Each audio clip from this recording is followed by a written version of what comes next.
Kod nas kiša već neumorno pada danima i rijetko dobijemo nekoliko sunčanih sati ili jedan sunčani dan kako bi obavili sve poslove koje trebamo obaviti u vrtu na otvorenom.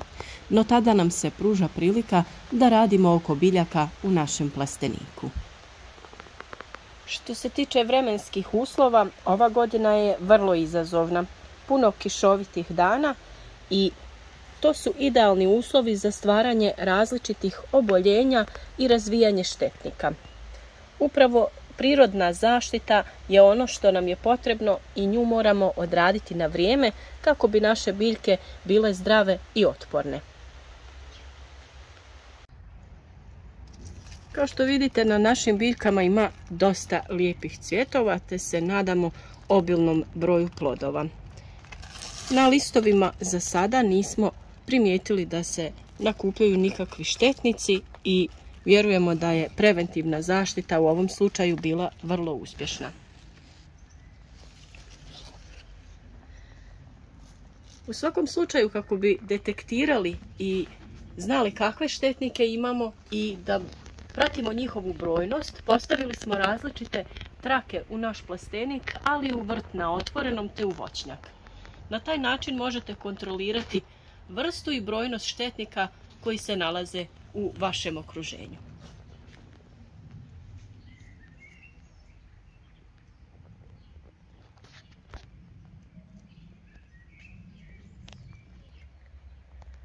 O toj temi imate poseban video, pa možete pogledati kakav je učinak korištenja ploča u plasteniku ili vrtu, koje boje su poželjne i kako se koriste.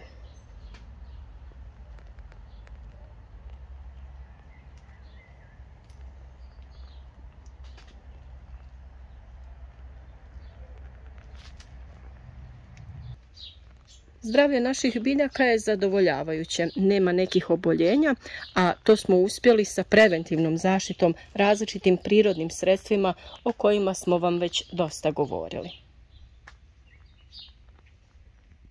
Osim toga, sve smo vam savjete dali o oblikovanju krošnje, kako da održite prozračnost oko stabljike, kako da uklanjate zaperke i određen broj listova u podnožju krošnje, kako bi se listovi lakše sušili u ovom kišnom vremenu ili u plastenicima. Sa ovom tehnikom ćemo nastaviti i dalje. S obzirom da je stabljika jako bujna, potrebno je i dalje uklanjati određen broj zaperaka te kontrolirati tu njenu bujnost. Jer kao što vidite, na stabljici pored svakog lista niče zaperak. Isto tako se događa i na ovom zaperku koji je niknuo i na njemu imate iznad svakog njegovog lista drugi zaperak, te bi stvarno bila prevelika i bujna krošnja kada bi ih sve ostavljali.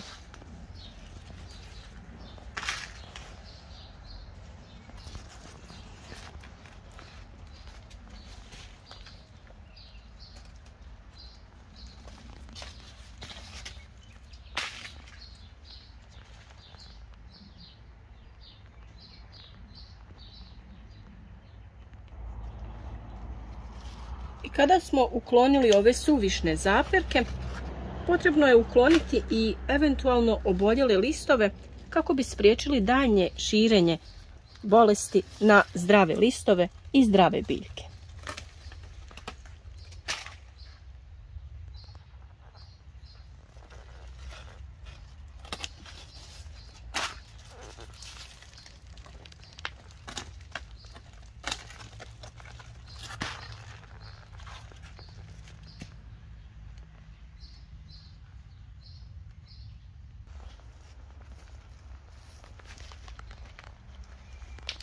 Nakon što sa biljaka uklonimo sve ove bolesne listove, stabljike i preostale zdrave listove ćemo tretirati sa prirodnim sredstvom kao preventivnu zaštitu od širenja ove bolesti ili stvaranja drugih.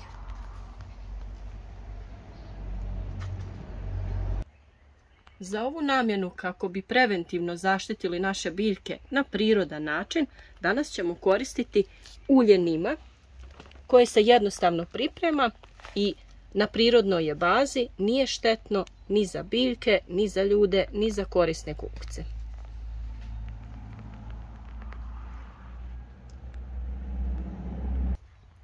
Vjerujem da ste već čuli za ovo ulje i ovaj preparat se često spominje i koristi u ekološkoj proizvodnji, to jest ekološkoj zaštiti biljaka od različitih oboljenja te od štetnika.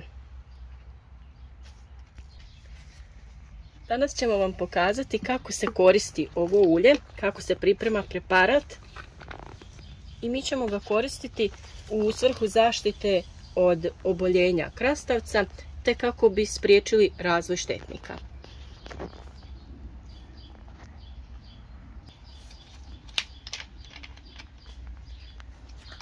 Na 10 litara vode stavlja se 100 ml nim ulja, a mi ćemo danas na 2 litre vode dodati 20 ml ovog ulja. Bilo bi dobro da koristite toplu vodu kako bi se ovo ulje što bolje izmiješalo sa vodom. Te je potrebno dobro promućkati kako bi se skroz razgradilo.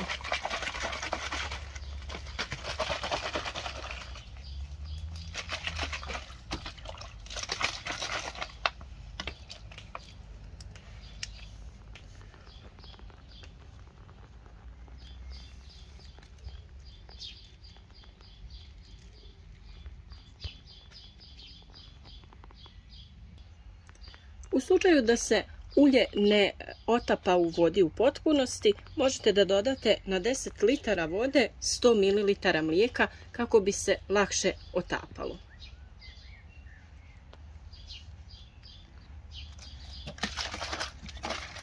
U svakom slučaju, prilikom upotrebe, dok prskate vaše biljke, često promućkajte bocu kako bi se ulje neprestano miješalo u vodi.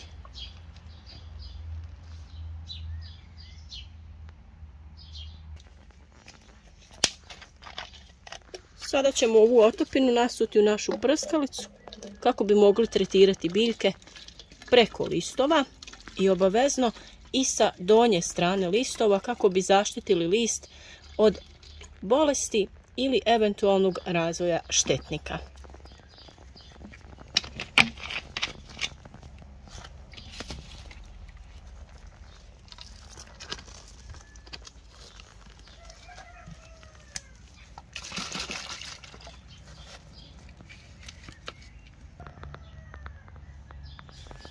Tretman sa ovim sredstvom vrši se ili rano ujutro ili kasno navečer i nikako po sunčanom dijelu dana kako se ne bi pojavile neke fleke po listovima, jer ne valja da se moče listovi ni sa kakvom otopinom niti običnom vodom kada je sunčano vrijeme, jer se onda javljaju svojevrsne ožegotine ili opekotine na listovima.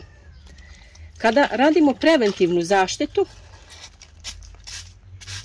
ovo sredstvo koristimo 2 puta mjesečno, a ukoliko je već došlo do pojave nekih štetnika, tada tretiramo listove jednom u 7 do 10 dana.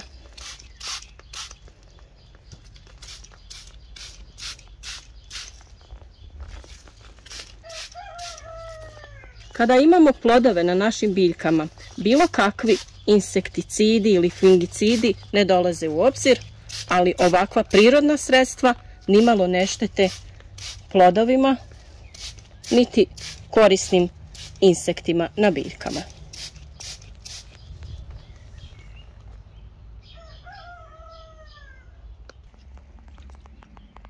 Prilikom prskanja promućkajte bocu svako toliko kako bi se ulje miješalo.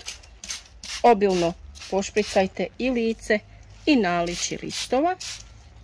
A ukoliko su se već pojavili neki štetnici, ovo neće na njih djelovati tako da će ih ubiti, nego će jednostavno da ih odvrati od vaših listova zbog svog mirisa,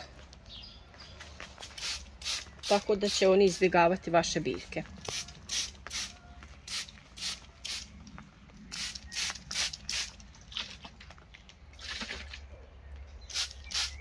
Ova otopina također je vrlo korisna i kao folijarna prihrana za naše biljke, jer djeluje na bujnost i rodnost naših biljaka. Vjerujemo da će vam ovaj savjet biti od koristi i da ćete uspjeti na prirodan način da sačuvate vaše biljke od različitih oboljenja i nametnika. Ukoliko i vi želite uzgajati biljke na prirodan način, što se tiče krastavaca i svih ostalih biljaka u vrtu, nadamo se da ćete i dalje biti s nama, podržavati nas u našem radu i da ćete pratiti savjete koje nesebično dijelimo kako bi svi uzgajali zdrave i plodne biljke.